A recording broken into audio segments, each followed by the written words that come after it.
Olá, meus amados irmãos, paz do Senhor Jesus. Nós vamos dar início à nossa lição de número 3, será ministrada no dia 20 de abril de 2025. E nós vamos estudar a verdadeira adoração. Nós estamos estudando aí uma exposição de alguns textos do Evangelho do Senhor Jesus segundo escreveu João. Claro que não vai dar para ver tudo, né? Temos só 3 meses e são somente 13 lições. Então não dá para abordar todo o Evangelho, mas estamos vendo aí alguns textos do Evangelho de João. E nesta oportunidade nós iremos ver o diálogo de Jesus com a mulher samaritana e a revelação a respeito da verdadeira adoração.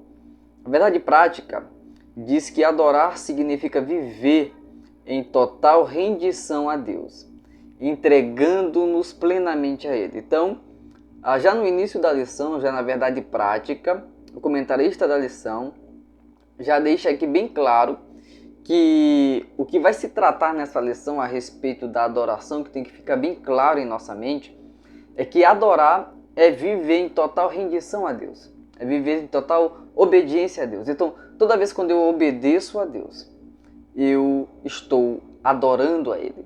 Toda vez que eu faço alguma coisa que é da vontade dEle, e isso tem que ser algo constante em minha vida. Eu tenho que viver de acordo com a vontade dele. E eu estou adorando a ele. Isso é adoração. É viver em total rendição a Deus. Vamos ler aqui a nossa introdução. Convido você a ler comigo para ficar algo mais dinâmico, ok? O ser humano sente uma necessidade intrínseca de Deus. Com a leitura da passagem de João 4, essa carência espiritual torna-se evidente. E você pegar o texto de João 4, você vai ver que Jesus ele tem um diálogo com uma mulher samaritana e ali Jesus ele vai ao cerne do problema, não somente daquela mulher, mas de toda a humanidade depois de Adão, toda a humanidade caída, que é o quê? É a falta de algo para saciar a sede da alma do ser humano. Nesse contexto também se revela a importância de uma autêntica adoração que surge de uma experiência profunda com Jesus Cristo. Então, o que o autor da lição ele está nos dizendo de forma assim bem clara, tá? É que a verdadeira e autêntica adoração, ela surge de uma experiência profunda com Jesus Cristo. E não existe experiência mais profunda com Jesus do que a experiência da salvação. A experiência da salvação é a experiência mais profunda que podemos ter com Cristo. Acontece a santificação, acontece a regeneração que nós já estudamos na lição passada. Nós não fizemos um vídeo aqui no canal, muitos problemas aí, mas nós estudamos na lição passada, na lição de número 2, nós vimos a questão da regeneração, do novo nascimento. Então, a questão da justificação, da regeneração, da santificação. Então, tudo isso está ali na obra da salvação. Então, a adoração verdadeira, ela surge dessa experiência profunda com Cristo. Dessa forma que surge a autêntica adoração. Por esse motivo, a adoração cristã é o tema central dessa lição de número 3. A partir do diálogo entre Jesus e a mulher samaritana, nós podemos extrair ensinamentos valiosos sobre a adoração. E eu convido você a continuar comigo nessa aula e já aproveito aqui também para pedir a sua inscrição, para que você se inscreva neste canal e que você possa enviar esse vídeo para mais alguém. Os slides vão ficar disponíveis no nosso canal lá no Telegram, tá bom? Aqui é somente um resumo da lição para estar dando aí para você subsídios necessários para você estar aí se aprofundando mais no tema dessa lição maravilhosa, ok? Entendendo já a introdução, nós já iremos para o nosso primeiro ponto que fala sobre o encontro em Samaria e 2 lições preciosas. Primeiro ponto, a necessidade de passar por Samaria. João capítulo 4, versículo 4 nos diz: era-lhe necessário passar por Samaria. Então, passar por Samaria era uma necessidade. Era algo que não podia ser adiado. Estava na agenda de Jesus passar por Samaria. e era algo necessário. Ele precisava passar por lá, mesmo sabendo da história entre os judeus e os samaritanos, da intriga, da briga que havia entre eles, da divisão que havia entre eles. Mesmo sabendo disso, mesmo sabendo do clima tenso entre judeus e samaritanos, Jesus ele tem uma necessidade de passar por Samaria. Apesar das tensões históricas entre judeus e samaritanos, leia comigo, Jesus escolheu passar por Samaria, pois havia uma missão divina a cumprir. Que missão era essa? O encontro com a mulher samaritana junto à fonte de Jacó em Sicar. Então veja que questão interessante para nós pensarmos. Havia tensões históricas entre judeus e samaritanos, e mesmo sabendo dessas tensões profundamente, que nós estamos falando ali do Deus encarnado, nós estamos falando de Jesus, que tem pleno conhecimento sobre todas as coisas, sua onisciência. Então, ele sabendo profundamente dessas tensões entre judeus e samaritanos, e ele sendo judeu, ele escolheu passar por Samaria porque ele deveria, em Samaria, cumprir uma missão divina. Então ele precisava enfrentar toda essa questão social e quebrar esse preconceito, quebrar esse paradigma, porque ele veio para fazer isso. Esse muro que dividia, Jesus veio e quebrou. O muro que dividia entre judeus e gentios, por exemplo, Jesus quebrou. E dos judeus e gentios ele fez um só povo, a igreja. Tá? Então nesse encontro de Jesus com a mulher samaritana, nós já temos aqui uma primeira lição muito importante. Que por mais que existam dificuldades em algumas questões, é necessário nós enfrentarmos ela para nós cumprirmos uma missão divina. Jesus, ele tem uma missão para a nossa vida, Deus nos chamou para fazer algo, e esse algo envolve enfrentar problemas, enfrentar tensões. Nós devemos fazer isso para cumprir o propósito divino na nossa vida. Ali, ele revelou verdades profundas sobre a adoração e ofereceu água viva para aquela mulher, que é símbolo da salvação. Quando Jesus fala de água viva, Jesus estava falando de salvação. Aquela mulher precisava de salvação. E a situação espiritual e moral daquela mulher era difícil. Tá? Era uma situação muito, muito difícil daquela mulher. Uma situação triste, moralmente falando, espiritualmente falando. Mas Jesus, ele diz para aquela mulher que a salvação está ao alcance dela, que a salvação pode alcançar ela, que ela não está longe demais, que a graça de Deus não possa a alcançar. Tá? Passando aqui para o nosso segundo subponto desse nosso primeiro ponto, a necessidade do ser humano.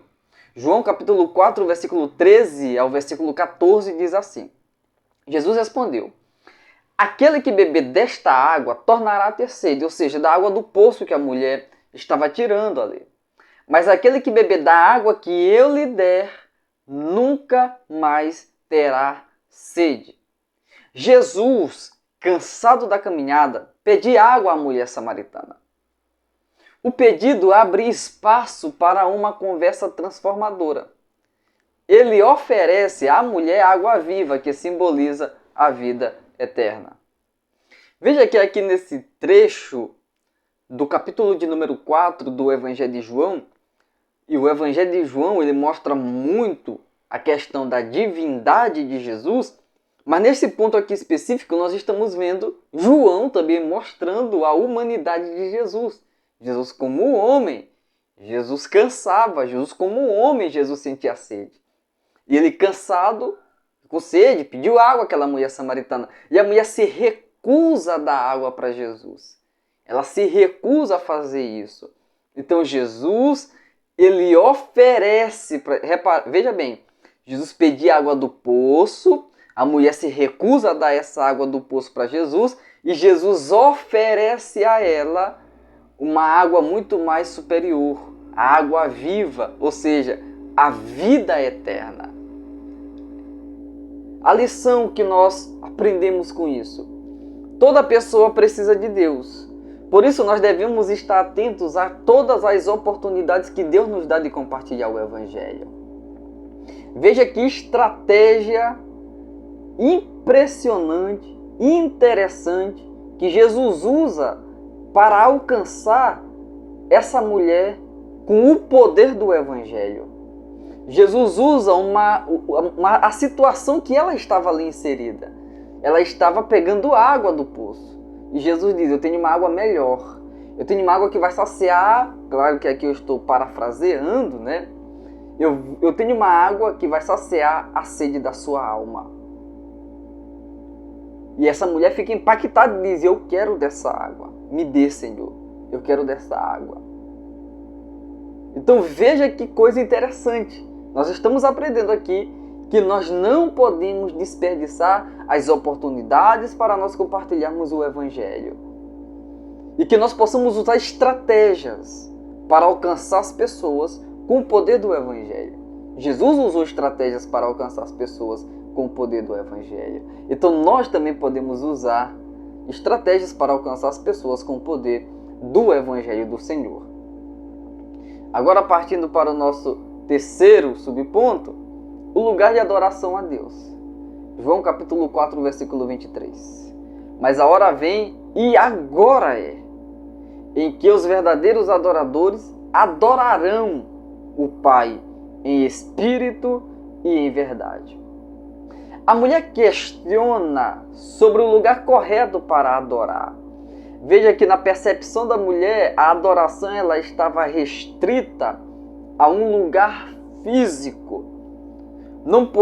A adoração não podia ser feita de forma espontânea. Ela estava restrita a um lugar físico, tá? E é isso que essa mulher vai dizer para Jesus. Ela vai questionar Jesus. Qual é o lugar correto para se adorar a Deus?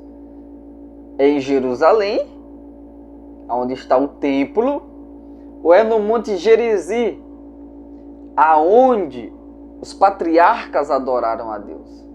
Então Jesus ele vai revelar para essa mulher que o verdadeiro culto a Deus ele não está restrito a um lugar físico, mas ele deve ser prestado em espírito e em verdade. Agora é interessante nós pontuarmos aqui que Jesus não está menosprezando o local físico de reunião para a adoração, ok? Jesus não está falando contra o lugar físico para a reunião de adoração. Como hoje, por exemplo, nós temos os templos, igreja. Jesus não está combatendo isso. O que Jesus está combatendo é a restrição somente a esse lugar. Ou seja, o nosso culto ele não pode ser restrito somente aos domingos no templo, somente aos domingos na igreja. Nós temos que cultuar Deus na nossa casa, nós temos que cultuar Deus no nosso trabalho, na faculdade, aonde quer que nós formos, porque o culto não está restrito a um lugar físico, mas ele deve ser prestado, seja nesse lugar físico, seja no templo, seja em casa ou em qualquer outro lugar. Para ele ser aceito por Deus, deve ser feito em espírito e em verdade. A lição que nós aprendemos é que o culto genuíno a Deus transcende lugares e tradições humanas. Ele nasce do coração regenerado que nós estudamos na lição de número 2. Viu como os pontos eles se ligam de forma interessante? Então o culto a Deus não pode se restringir somente a um lugar físico num dia da semana. Não pode. Nós devemos adorar a Deus em todo momento, em espírito e em verdade. Essa é a verdadeira adoração. Agora, com isso, nós não vamos para o extremo de dizer que nós não precisamos de templo, que nós não precisamos de um lugar para nós nos reunirmos. Claro que nós precisamos. Claro que nós necessitamos de um lugar sim. Agora, não é porque nós precisamos de um lugar sim, de um templo para nós nos congregarmos, para nós nos reunirmos para adorar a Deus, que nós vamos restringir o culto, a adoração a Deus somente a esses locais. Imagina a vida de um crente que ele restringe o seu culto somente aos domingos, ou sei lá quais são os dias que ele vai ao templo, mas ele restringe a adoração a Deus somente a esses momentos. Que tristeza, né? Então nós não podemos ser dessa forma. O encontro de Jesus com a mulher samaritana nos ensina que Deus busca adoradores verdadeiros e deseja saciar a sede espiritual da humanidade. Assim como aquela mulher, todos nós somos convidados a experimentar a água que transforma. Todos nós somos convidados a passar por uma transformação radical, a viver a vida que Jesus tem para nós, a sermos saciados espiritualmente. Jesus, ele pode saciar a nossa fome e a nossa sede espiritual, porque ele é a água viva e também ele é o pão da vida. Passando aqui para agora o nosso segundo ponto, que fala sobre o ensino de Jesus sobre a verdadeira adoração. Adoração. João capítulo 4, versículo 14. A água que eu lhe der se tornará nele uma fonte de água a jorrar para a vida eterna. Jesus revelou que a verdadeira adoração não está limitada a locais físicos como a Jerusalém e a Samaria, que foi aquilo que nós falamos anteriormente. Ela não está restrita, não está limitada a esses locais físicos. A água viva que ele oferece simboliza a presença constante, a presença contínua do Espírito Santo em cada crente. E essa presença contínua, essa presença constante do Espírito Santo na vida do crente gera nele uma adoração que nasce de dentro para fora, que nasce do coração que foi regenerado pela ação poderosa do Espírito do Senhor. Então veja que coisa espetacular.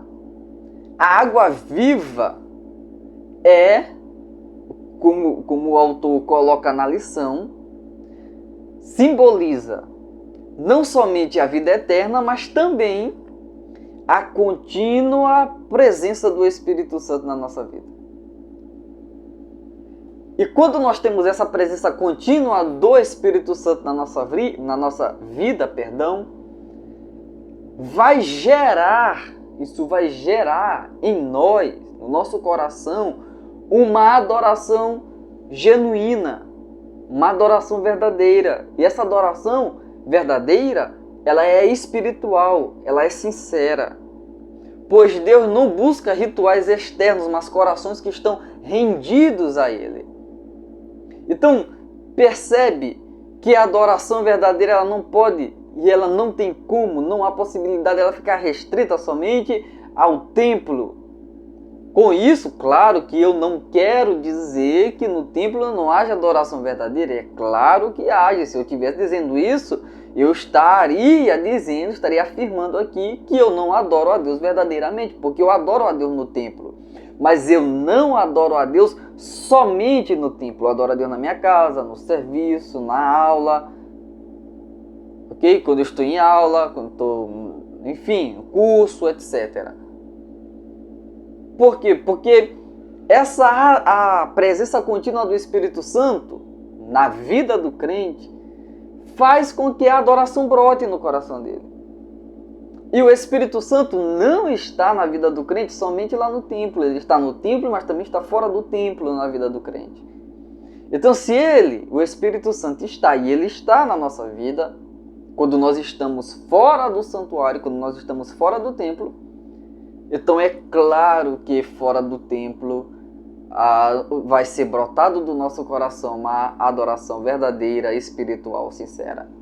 João capítulo 4, versículo 24 diz que Deus é Espírito e importa que aqueles que o adorem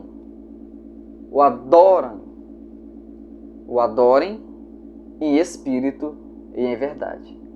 Deus sendo espírito, é necessário que os seus adoradores adorem a Ele em espírito e em verdade. Jesus e a verdadeira adoração. João capítulo 4, versículo 21. A hora vem em que nem neste monte, nem em Jerusalém adorareis ao Pai. Com isso, Jesus não estava querendo dizer, veja bem, no meu entendimento, que a adoração em Jerusalém iria parar. Ou que a adoração no Monte Gerizim iria ser extinguida para sempre. Não iria mais ter adoração em Jerusalém para sempre. Nunca mais teria adoração no Monte Gerizim. Não é isso que Jesus está dizendo. O que Jesus está dizendo é que com a nova aliança, a adoração ela não ia mais ficar restrita somente ao monte ou ao templo. Ela não ia ficar restrita ao lugar físico. Vamos ler aqui no segundo parágrafo. A mulher samaritana questiona Jesus sobre o lugar certo para adorar. Em sua resposta, Jesus apresenta um novo paradigma de adoração. Ele próprio, ou seja, Jesus, é o fundamento da adoração verdadeira. O Calvário e o sepulcro vazio são marcos simbólicos da salvação e da obra redentora de Cristo. Embora não adoremos o lugar físico, ou seja, nós não adoramos o templo, nós não adoramos a construção ali onde nós nos reunimos, a memória do sacrifício e da ressurreição nos motiva a adorar com entendimento e reverência a Deus. Essa lembrança ela é renovada cada vez que participamos da Santa Ceia do Senhor. Onde é que nós participamos da Santa Ceia do Senhor? No templo. Tornando a adoração uma expressão viva da nossa fé e gratidão. Então, a verdadeira adoração ela não se restringe a um lugar. Nós não adoramos o lugar físico. E a base para a adoração verdadeira é o próprio Senhor Jesus. Sendo que o Calvário e o sepulcro vazio são os marcos simbólicos da salvação em Cristo. Nós não adoramos o Calvário, nós não adoramos o sepulcro, nós adoramos aquele que é a causa do sepulcro estar vazio, ou seja, Jesus. Nós nos lembramos da morte e da ressurreição de Jesus e nós o adoramos por tão grande salvação que ele conquistou para nós, pequenos homens, para nós, grandes pecadores. Ok? Passando aqui para o nosso próximo slide. Jesus ensinou que o culto verdadeiro transcende estruturas, rituais e geografias. Ele deseja adoradores que vivam e adoram com sinceridade, em espírito e em verdade, motivados pela revelação da sua graça e pela lembrança do que foi feito na cruz do Calvário. Então ele deseja de que aqueles que o adorem com sinceridade, em espírito e em verdade. E essa adoração ela tem que ser motivada pela graça, pela lembrança do que foi feito na cruz, porque Jesus é o fundamento da adoração verdadeira. E essa adoração verdadeira ela é gerada no coração do salvo pela atuação poderosa do Espírito do Senhor. Logo, se essa adoração verdadeira ela é gerada pela atuação poderosa do Espírito do Senhor no interior do crente, logicamente que quem não tem a presença do Espírito Santo não tem a possibilidade de oferecer a Deus uma adoração verdadeira. forte, né? Muito forte. Passando aqui para o nosso terceiro ponto, que nós estamos aqui em um resumo, por isso não quero ser enfadonho aqui nesse vídeo. Nós já iremos para o terceiro e último ponto da nossa lição. O conceito bíblico de adoração. Vamos lá para o grego, né? Na Bíblia, a palavra adoração é expressa por termos profundos e ricos em significado. No hebraico, o termo não se lê hebraico, mas vamos lá, Hishtahavá, denota reverência, respeito e temor diante de Deus. Então veja o conceito profundo da palavra adoração. Quando nós vamos para o hebraico, a palavra adoração, ela denota reverência. Então quem adora a Deus reverencia o seu nome, reverencia a sua presença. Respeito. Quem adora a Deus respeita Ele. E temor. Quem adora a Deus teme a Ele. No grego, duas palavras se destacam.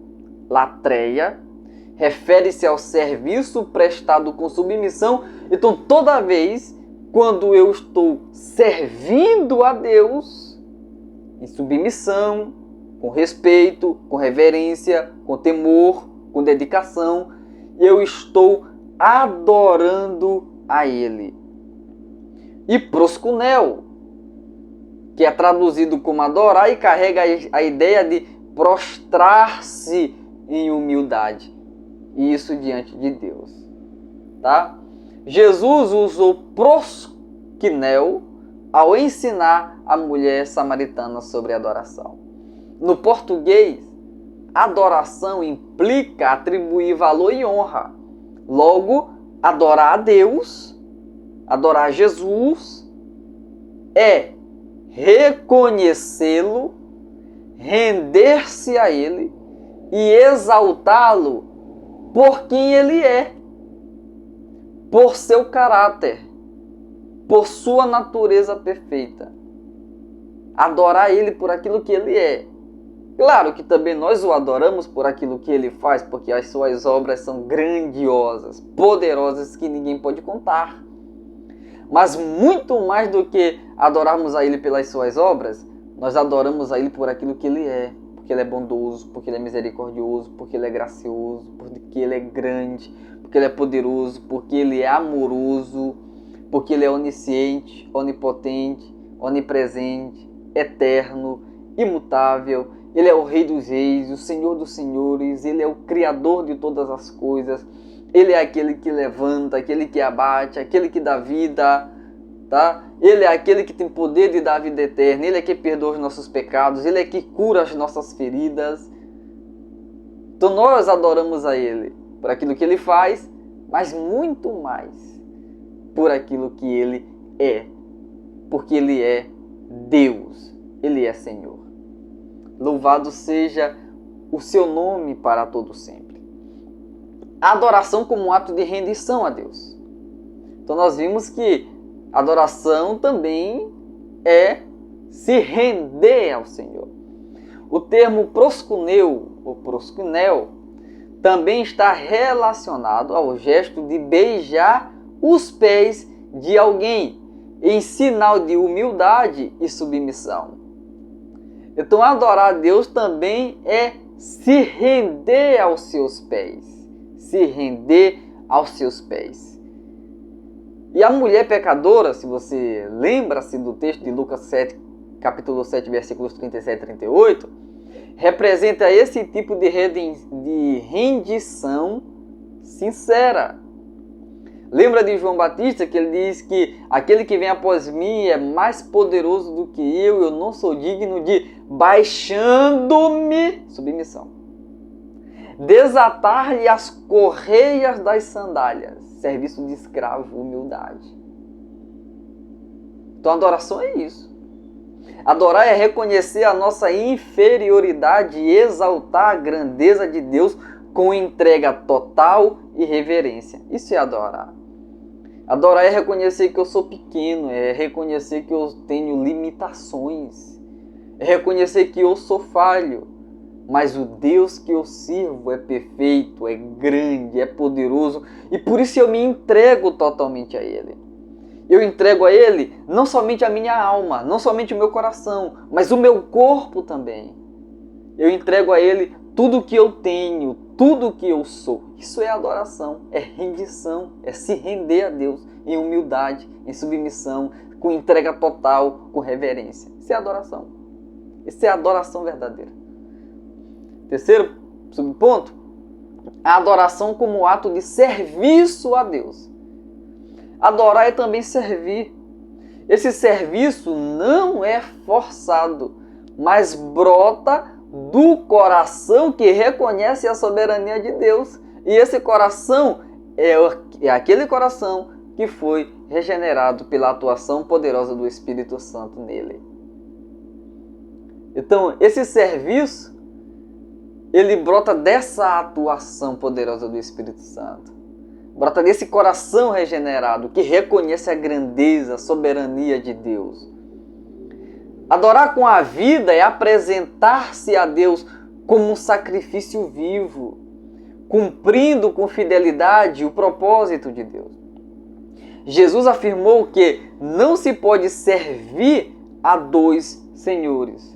O verdadeiro adorador serve somente ao Senhor Deus com integridade. Ele serve somente a Jesus. Ele não serve ao pecado. Ele não serve ao sistema mundano. Ele não serve aos propósitos de Satanás. Ele não serve aos propósitos das trevas. Ele não serve a este mundo caído. Não, ele serve somente a Deus. Ele serve somente ao Senhor.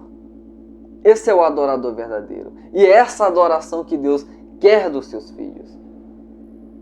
Quarto e último subponto, uma experiência interior de adoração.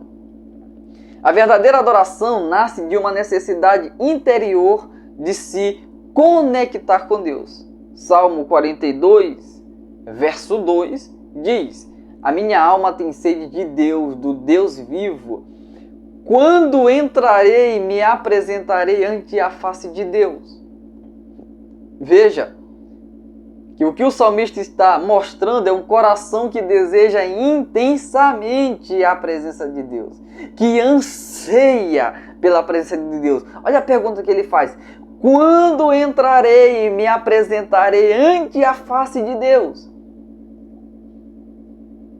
A minha alma tem sede de Deus. A minha alma tem sede do Deus vivo.